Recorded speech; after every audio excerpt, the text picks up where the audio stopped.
I won't believe this. No, I won't believe this. നിനക്ക് വിശ്വസിക്കാൻ കഴിയുന്നില്ലല്ലേ?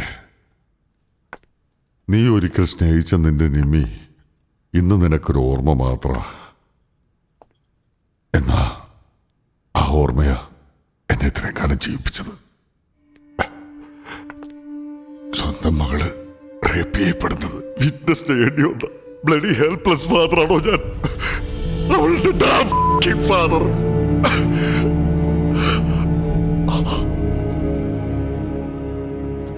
നിമ്മിയുടെ father?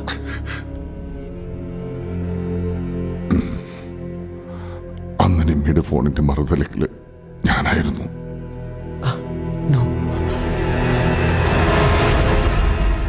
Hello hello മോളെ. Hello, കേൾക്കുന്നുണ്ടോ? നീ പുറപ്പെട്ടായിരുന്നോ? ഹലോ ഹലോ, നീ ഇപ്പൊ എവിടെയാ? Hello what happened? ഹലോ ഞങ്ങളെ അറ്റാക്ക് ചെയ്തു. ആരാന്നറിയില്ല മോളെ. അയ്യോ, നിനക്ക് മോളെ ഹലോ. നീ എന്തിനാ ഇങ്ങോട്ട് വന്ന്? നീ പോയി വണ്ടിയിലിരിക്കെ.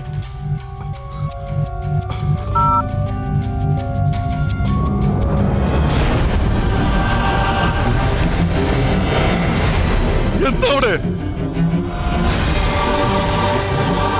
ഹലോ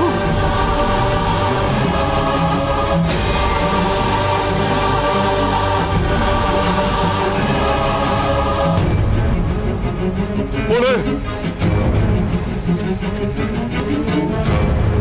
മോളെ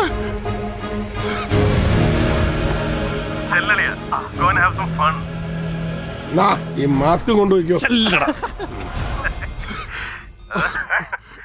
അളിയൻ എന്താണ്? എന്നാടാ?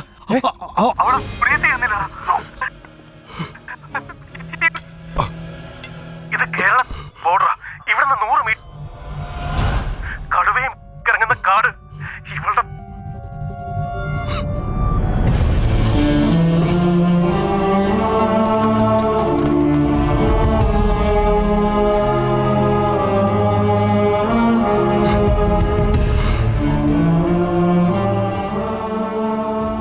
ഒരു നോക്കുകൊണ്ട് പോലും അവളെ വേദനിപ്പിക്കുന്നത് എനിക്ക് സഹിക്കുമായിരുന്നില്ല.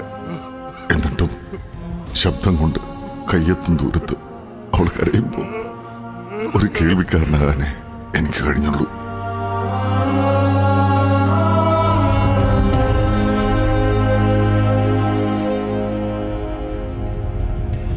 മൂന്ന് തവണ ബ്രേവറിക്കുള്ള അവാർഡ് നേടിയ ഒരു സോൾജറായിരുന്നു ഞാൻ.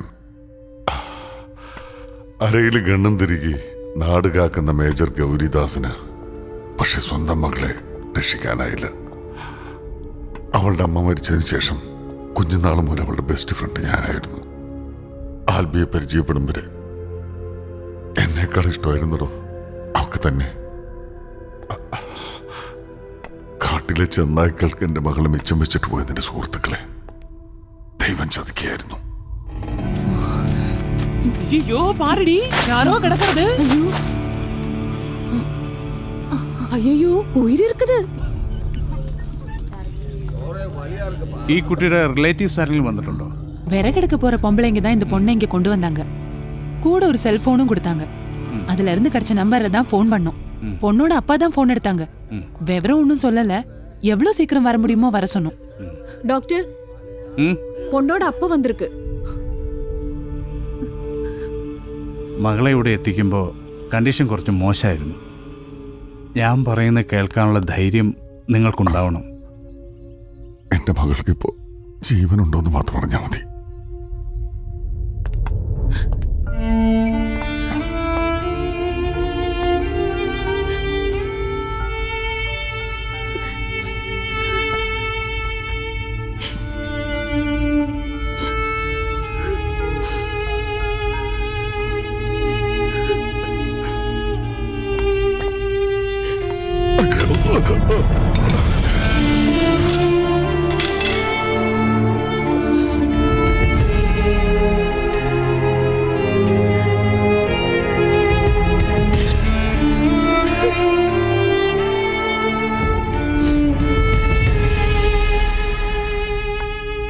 ലൈഫ് എന്നോട് 2 തവണ റിവെഞ്ച് കാണിച്ചു.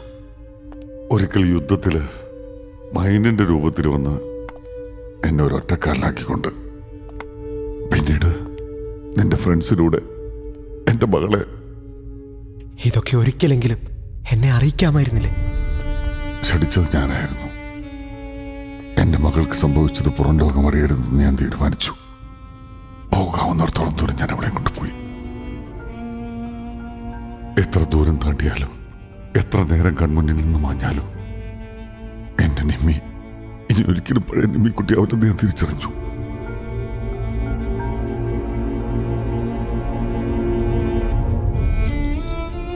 ആൽബിക്കറിയോ, അന്നങ്ങനെയൊക്കെ ഉണ്ടായ ശേഷം അവളൊരു മുറിയിൽ തന്നെ ആയിരുന്നു. 5 വർഷത്തോളം അവൾക്ക് കൂട്ടാ മുറിയായിരുന്നു.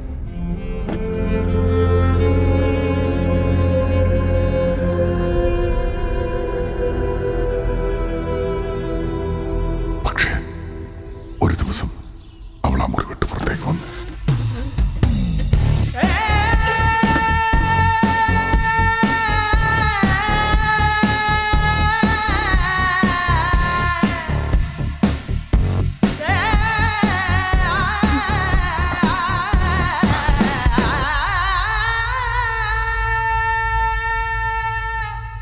അവരാരെന്ന് എനിക്കറിയില്ല, പക്ഷെ എനിക്കവരെ കൊല്ലണം.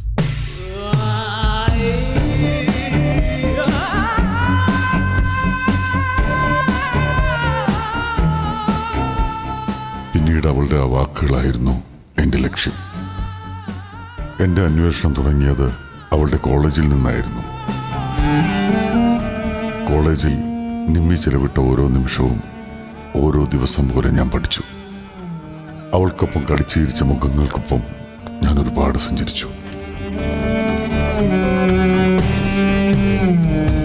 ഇരുട്ടിനും മുഖംമൂടിക്കുമിടയിൽ മറഞ്ഞ ആ മുഖങ്ങൾ തിരയാൻ എനിക്കുണ്ടായിരുന്ന ഏകാശ്രയം ദൈവം മുഴുമിപ്പിക്കാൻ വിട്ടുപോയ ഒരു പിടി വാക്കുകളായിരുന്നു.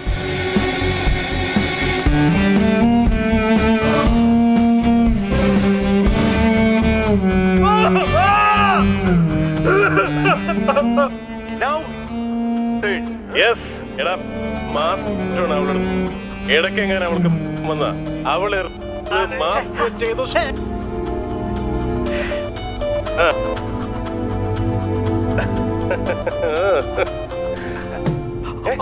അവള് തീർന്നില്ല. ഇത് കേരള ബോർഡറാ. ഇവിടുന്ന് 100 മീറ്റർ പോയ കാടാ.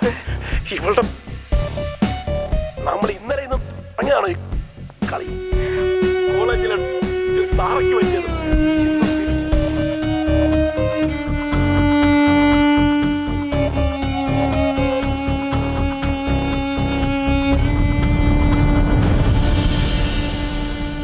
ഒടുവിൽ തിരിച്ചറിഞ്ഞു, ഞാൻ എഴുതി പൂർത്തിയാക്കിയത് വെറും വാക്കുകളല്ലെന്ന്. 23 വർഷക്കാലം ഞാൻ ഊട്ടി വളർത്തി വലുതാക്കിയ എൻ്റെ ചോരയുടെ നിറവും ഗന്ധവുമുള്ള ഒരു പിടി സത്യങ്ങളായിരുന്നു അത്.